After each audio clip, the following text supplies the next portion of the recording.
why Minds of the Box exists. Now, it didn't start because of schools, and it didn't start because of Send, and it didn't start because of social media.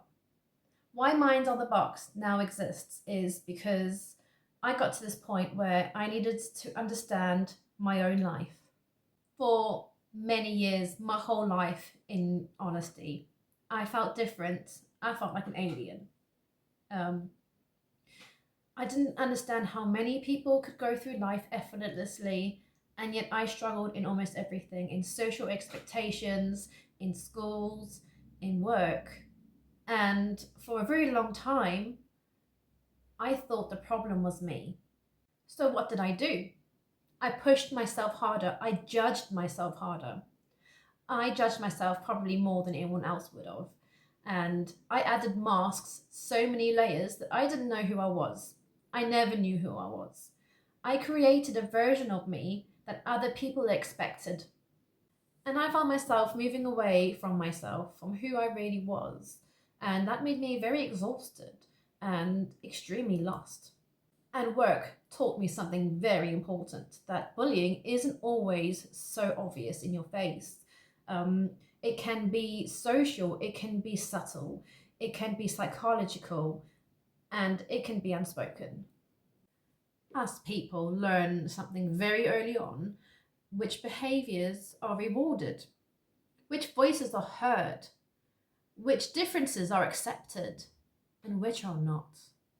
I saw the patterns in the workplace, in schools, in families, in society, but I didn't know what to do. And this is when I got to the point where I couldn't hold it all together anymore. And I went through the most hardest experiences of my life. It was terrifying, but yet it did force me to stop. Everything I thought and knew about myself, everything that I accepted were projections of others of who they thought I was, and I believed them.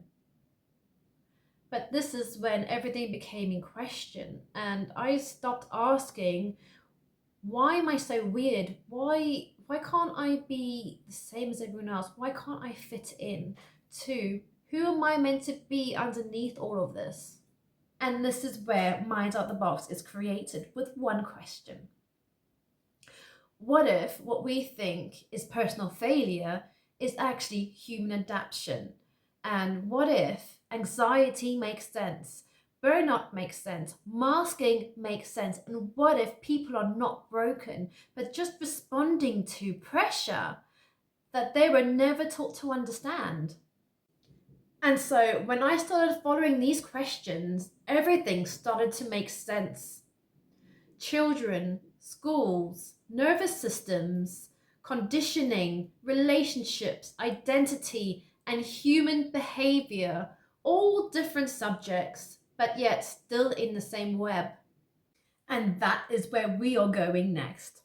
In season 1, we looked at children, schools, families, and support. But the more that I look into it, the more that I realize that the struggles didn't just start there. They are connected to things even deeper: nervous systems, masking, conditioning, pressure, things we have learned to play, and parts of ourselves we have learned to hide. And so, season 2 will be about those patterns. It's not about blaming yourself, it's not about blaming others. It's about how human beings adapt and how survival becomes identity. And what if the question isn't about what's wrong with people, and more about what happened to them?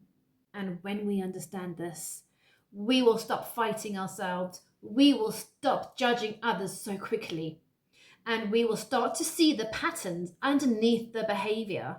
Because change doesn't always happen with answers, it can happen with understanding. Welcome to season 2.